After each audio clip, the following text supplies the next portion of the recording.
It is, of course, the season of romance. I don't know why, I guess because Valentine's Day is in February, but I thought I would kick things off with a little top 10 in one of my favourite subgenres of the romance, well, genre, and that is fantasy romance books.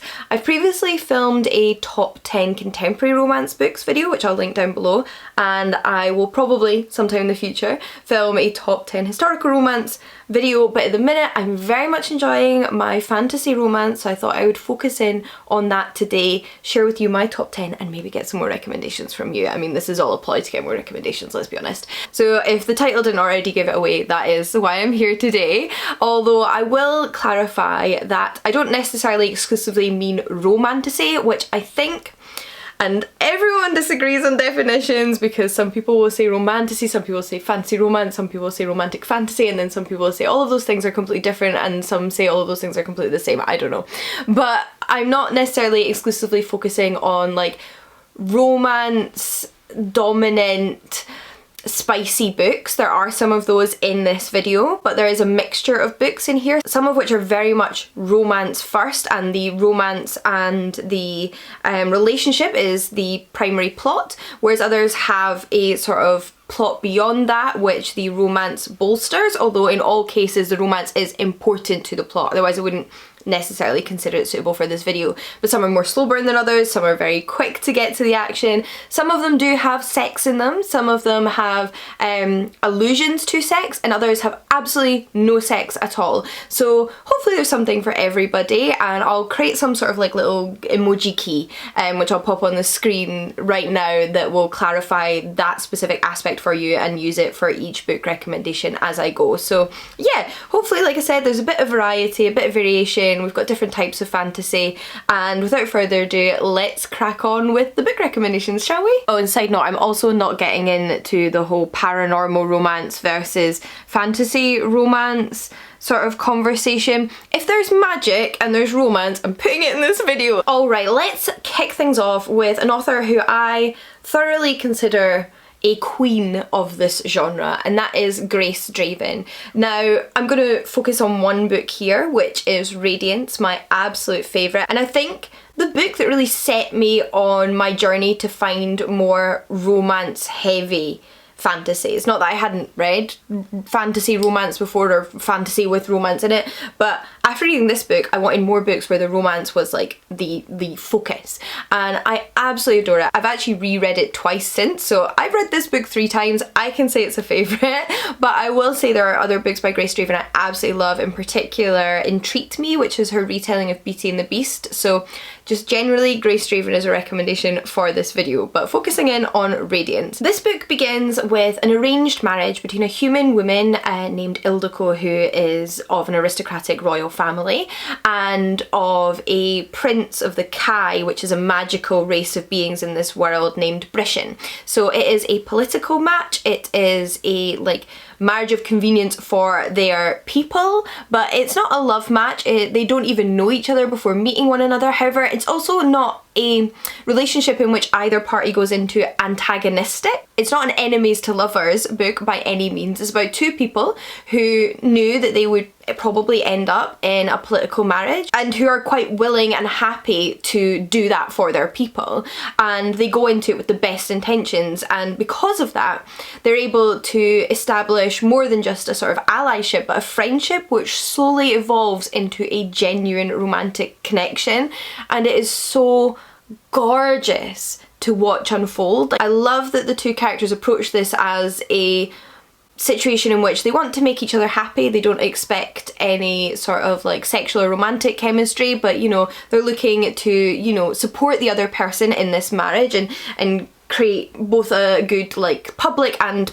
private union for them, but like I said, very much focusing on the friendship, and it just happens to become romantic. Like there's no pressure on it, there's no expectations, they're not even planning on having children because they can't actually have children with one another because of their different species. It is very much just like a sort of like political symbol marriage, so for that reason there's no like guarantee they'll fall in love, but they do, and the way they do is just beautiful, and it feels very honest and it feels very real despite all the magic and the otherworldliness of it. But I do also have to say Romantasy. I love the world building of this. I love the fantasy setting that Grace Draven created, and it's actually the first book in a series.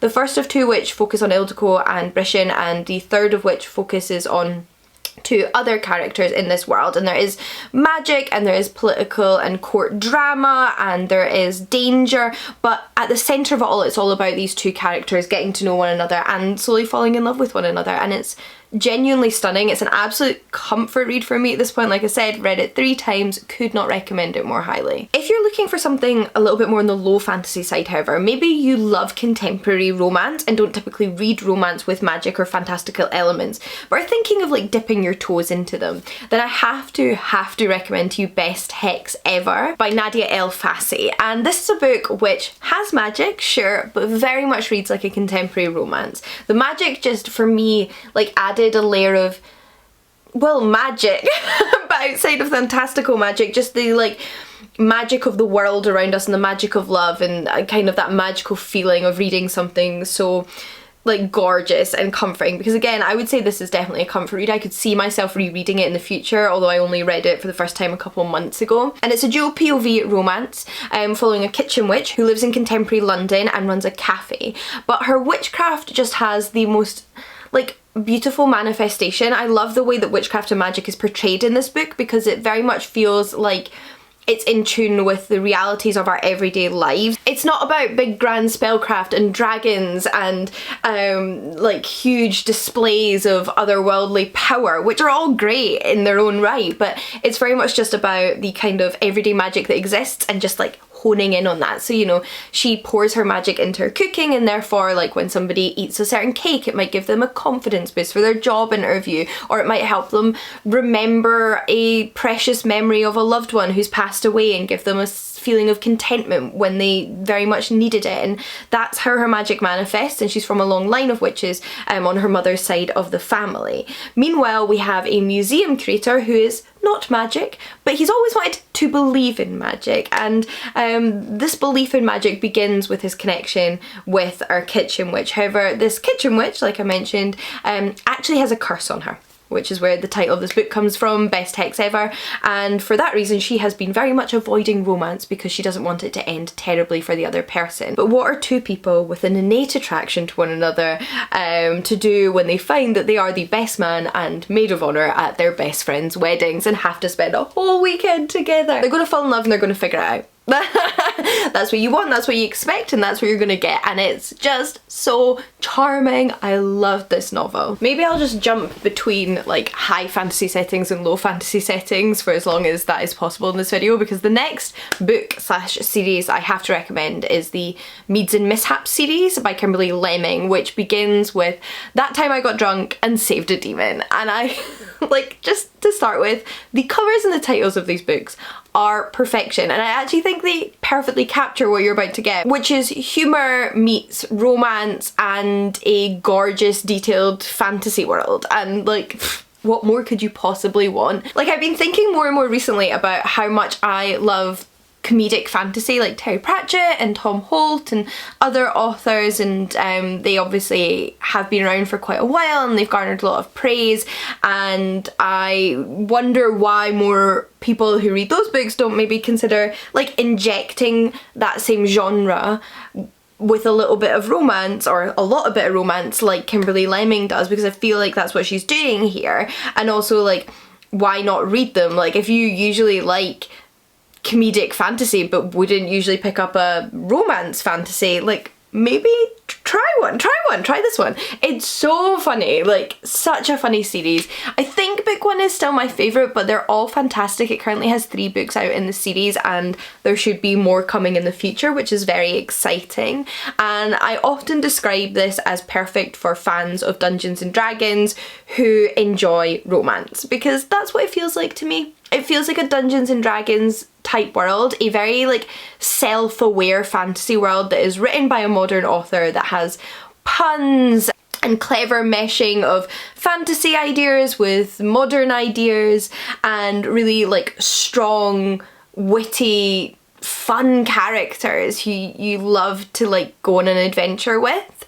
and then these like absolutely adorable romances. Book 1 in particular is about Cinnamon, who is a cinnamon farmer who is almost a sort of Bilbo Baggins type character. She's not looking for adventure, she does not crave adventure.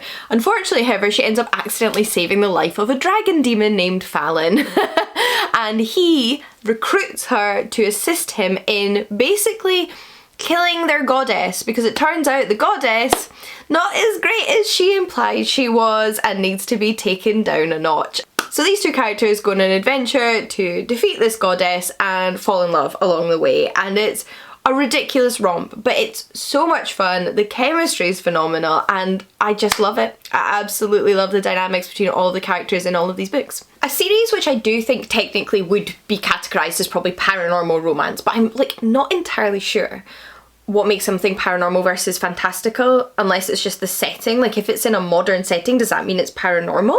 I actually have no idea. It doesn't matter, but if you're looking for paranormal romance, then that's what this is, I think. And that is the Love Bathhouse series by Lillian Lark. So this is like heavy steam. If you want something spicy, steamy, that will make you blush, basically, then this is the series, because it's a very like sex positive series. One of the like central premises to this series is the Love Bathhouse, which you're introduced to in book 1, which is Stalked by the Kraken.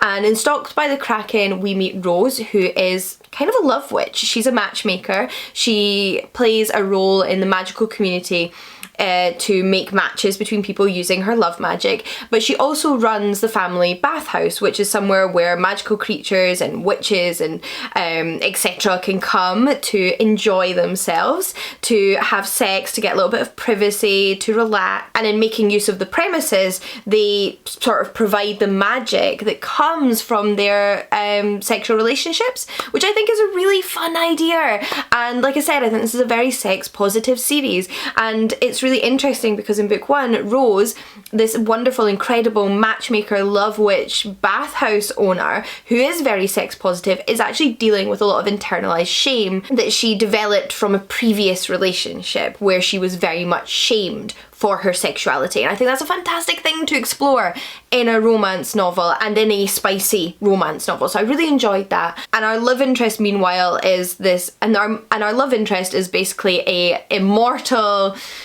been around for centuries, kraken, legendary beast who discovers that he is Rose's fated mate and he doesn't want to scare her away, so is like slowly trying to woo her. And book 1 is perfect. As are every other book in the series, we have a few different polyamorous relationships depicted in later books, and it's just fantastic. Absolutely love it. But if you expected to get through this video without me mentioning Juliette Marillier, you were absolutely wrong, because I'm obviously going to talk about her. So Juliette Marillier is hands down my favourite fantasy writer I think of all time. She writes particularly historical fantasy, usually set in a early medieval setting, maybe sort of late antiquity, it's all a bit vague, in Britain and Ireland. And I love all of her books, and she often includes romance in her books, some of which are very slow burn. You know, we've got whole trilogies where you have to wait till the last book before that romance kind of comes to a head, but it's so worth the wait, like in the Blackthorn and Grimm series. However, I really wanted to focus in on the Seven Waters series, which is really the series which first like made me fall in love with Juliette Marillier as a writer. And this is a series of 6 books, each of which follow a different protagonist, a different woman in this same family, the Seven Waters family. They're initially set in medieval Ireland, but we certainly go on adventures beyond that initial setting in book 1. And book 1, Daughter of the Forest, is a retelling of the Swan brothers fairy tale, in which a young woman's brothers are turned into swans and she has to save them. And that is the premise we are following in this book. And as much as there is a romance in this book between the protagonist Sorcha and her love interest Red, that I think is really pivotal and important to this storyline, it is a book which is not solely about the romance. For me, it's the perfect balance in that you can't take either aspect away. You can't take Sorcha's personal journey away, her quest to save her brothers away, or the romance away without completely unraveling the whole book. It's all important and it all contributes to what makes this series so beautiful. They are absolutely incredibly written. The detail, the setting, the atmosphere, it takes you away. It really transports you to the world you're reading about and takes you out of the world that you're sitting in, and I absolutely love the books. Each book in this series does have a romance, some of which I think there are more emphasis on than others. For example, I think the romance in book 2, Son of Shadows, is more significant than, say, the romance in book 5, but there's always that element to it, and it's very much playing on the traditional kind of fairy tale-esque romance and the importance of love and connection and self-discovery. My camera battery died and then I got cold, so I had to go acquire a jumper, but I believe I was in the final stages of telling you about the Seven Waters series, and now I can't quite remember what I was saying, but I just adore these books. They take the idea of a fairy tale and they absolutely run wild with it and create these absolutely luscious, beautiful historical fantasy romance novels that I could not recommend more highly. On a similar note, if you're looking for something with a fairy tale slant to it, one of my favourite fairy tale retellings is Rose Daughter by Robin McKinley. This is a retelling of Beauty and the Beast, which I'm now realising isn't even the last time I'm going to mention Beauty and the Beast in this video. I just love Beauty and the Beast retellings. I'm an absolute sucker for them. I can't help it. And this is one of my favourites because I just think it's stunning. This is beautiful in so many ways. It is the second Beauty and the Beast retelling that Robin McKinley ever wrote. So she actually wrote a much more traditional, straightforward retelling called Beauty, and then later wrote Rose Daughter, which is a little bit more experimental. And why I think it's so extra special is the layer and detail you get for all of the characters, including Beauty's siblings and her father. So she is from a wealthy family, but her father loses all his money, and she, her father, and her two sisters have to go live in this little countryside cottage, which is the only thing they have to their name, and become part of a small local community and build their lives up from scratch. And as expected, Beauty ends up in the House of the Beast, surrounded by magic, getting to know this quite shy, lonely, introverted man who is rejected from society and in this beast form, whilst her two sisters are also kind of figuring out their life, wondering what happened to their sister, and carving out a place for themselves in this small town. And it's just so captivating. Like, for me as a reader, it really felt like that unique special experience of reading a fairy tale, of being transported to somewhere else, to be captivated by every word and every sentence. It's slow paced, it's slow burn, and it's just really beautiful. It's just really beautiful. I really liked the writing, I really liked what Robin McKinley did with the story. I don't want to spoil what she does with the Beauty and the Beast story, but I really liked her take on it, and I love those added layers. I love those added layers, and I enjoyed seeing the friendship and then love develop between Beauty and the Beast, and it is just really gorgeous, and it has that fairy tale vibe to it, not just because it's a fairy tale retelling, but because of the way it's told. And since we're on the topic of Beauty and the Beast retellings, I will also mention a series I've recently gotten really into, which begins as a retelling of Beauty and the Beast, although it very much goes above and beyond a simple retelling of a fairy tale, and that is the Bonded by Thorns series by Elizabeth Helen, who are a duo of authors. They're actually two sisters, Elizabeth and Helen, who use the pseudonym Elizabeth Helen as their author name. And I've read books 1 and 2 in this series, and I'm currently waiting on book 3 to arrive in the post, and will immediately be reading it when it arrives, because I am obsessed with these books. These are just exactly what I needed to start this year off. They're the kind of book you can get completely lost in. You cannot stop turning the pages, and you realise you've read 500 pages and it's been 3 days and you don't know how that happened, and they're just a ton of fun.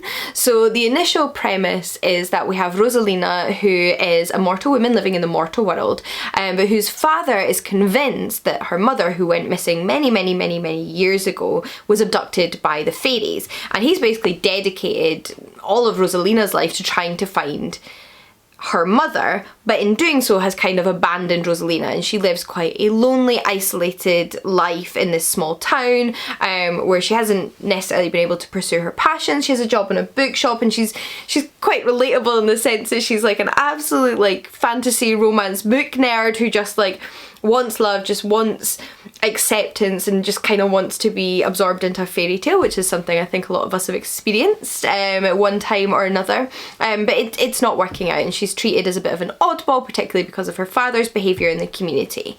However, of course, fairies are real. Everyone who ever doubted her father was wrong, and fairies are real. And in the early days of book 1, she ends up in the fairy realm in this castle with 4 princes. So we don't have one beast, we actually have 4 beasts, who are these fairy princes who have been cursed. And I won't say too much about their curse, but you know, it mimics aspects of the Beauty and the Beast fairy tale, but in other ways doesn't. And although they start off on rocky ground, she ends up deciding to help them figure out a way to break this curse, which means finding each of their soulmates. And she becomes like absorbed in research, and she gets to know each prince, and of course it's a romance. She's going to fall in love with one of them? No, she's going to fall in love with all of them. This is a polyamorous romance. This is a why choose romance, where slowly and gradually she is developing romantic connections and relationships with each of these 4 princes. Like I said, I've only read books 1 and 2, so I'm only so far into that, but there is a like steady trickle and building amount of steam, shall we say, with each book as these relationships develop. And then there's also a pre-existing relationship between 2 of the Fae princes, so we have an MM relationship, which then becomes polyamorous because they both also fall in love with Rosalina, and she falls in love with both of them, and then she has independent relationships with the other 2 fairies, and you know, it's just everybody's just having a good time, but also a terrible time because there's lots of drama and danger and court intrigue and curses and betrayers and backstabbers and danger, and who do you trust and who do you believe, and it is just a ton of fun. It's a ton of fun, and it also explores toxic relationships in terms of Rosalina's previous relationship with a mortal man who was abusive, and I really appreciated that. To return to the arranged marriage trope, but a book that does something a little bit different with the arranged marriage trope, we have The Queen of Eaflaria by Effie Calvin. So this is a book in which the foundations are laid with an arranged marriage between a princess and a prince.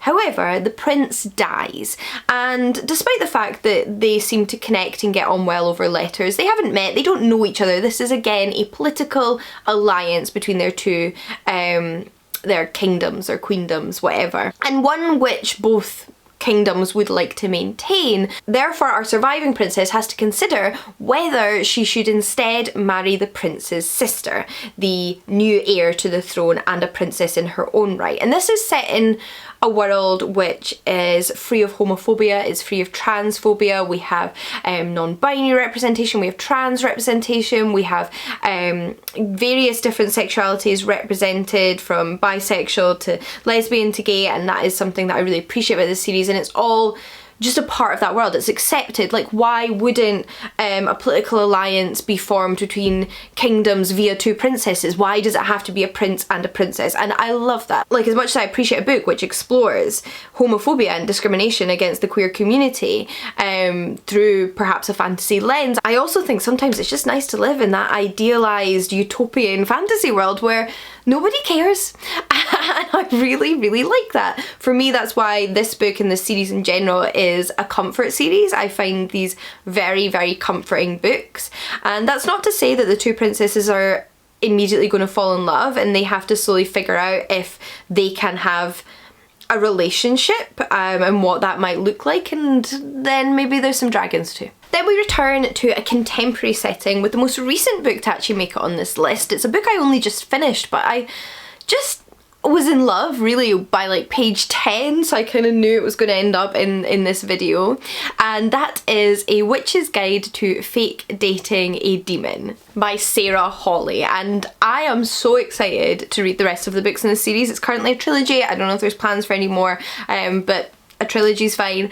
I'm really excited to like pick up and get stuck into book 2. And this is another book which definitely has a sense of humour, and I really appreciate that, and quite a fun, unique take on a trope which definitely exists outside of this book. So this book is set in a contemporary world, but one which is very aware of magic. So it's our world, but everyone knows magic exists, and the town in which this book is set is quite a hub for magical beings because of, you know, I guess a conflux of like magical things like ley lines and nature reserves and hot springs, etc.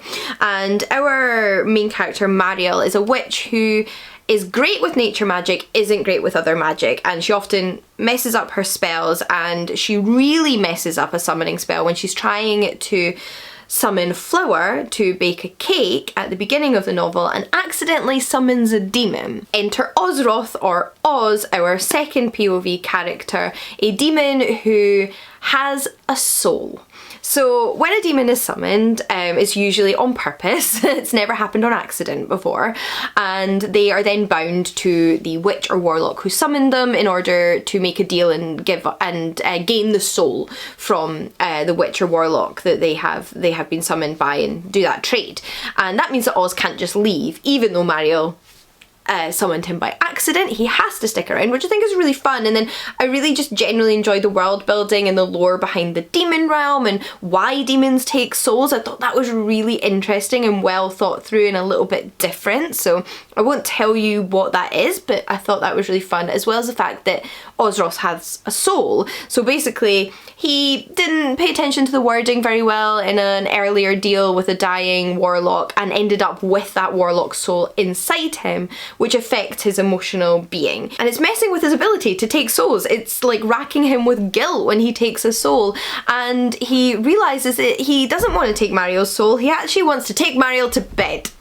Which is obviously really...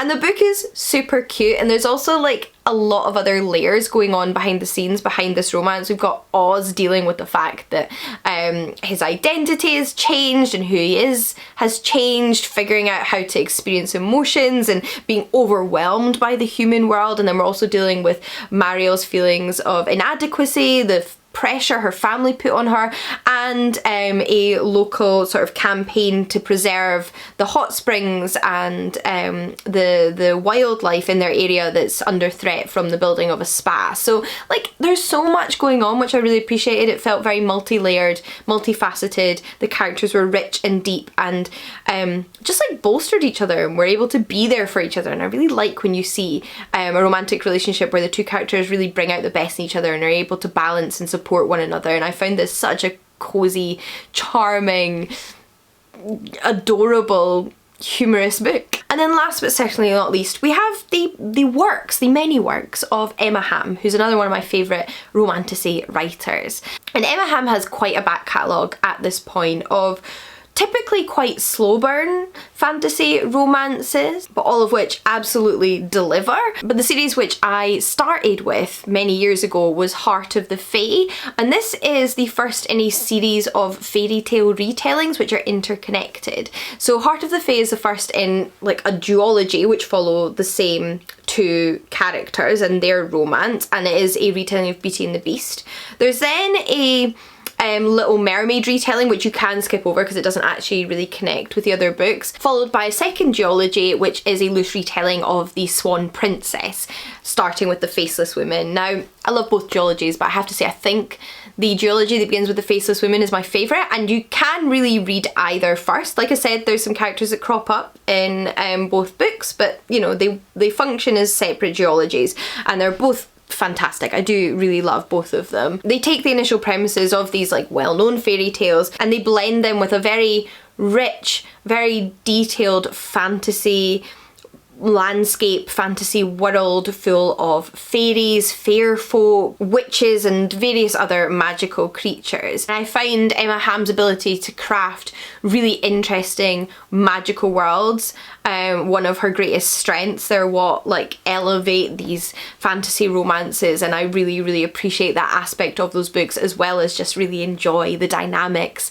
between the couples in both duologies, but particularly The Faceless Women, not gonna lie. I think they're kind of antagonistic, cheeky, like poking at each other is really good fun. So yeah, those are my top 10 fantasy romance books slash series slash authors that I would highly recommend. I would love to know what your favourites are in this sort of category, whether they're paranormal romance, whether they're romantasy, whether they're fantasy with a side plot of romance. I'd love to know, because I'm always looking for more, and in particular right now it's really the genre that I am most interested in. So yeah, please do let me know your favourites, and also if you've read any of these books and what you thought of them. I always like chatting about them with you. But until next time, happy reading, and I'll see you all again soon. Bye everyone.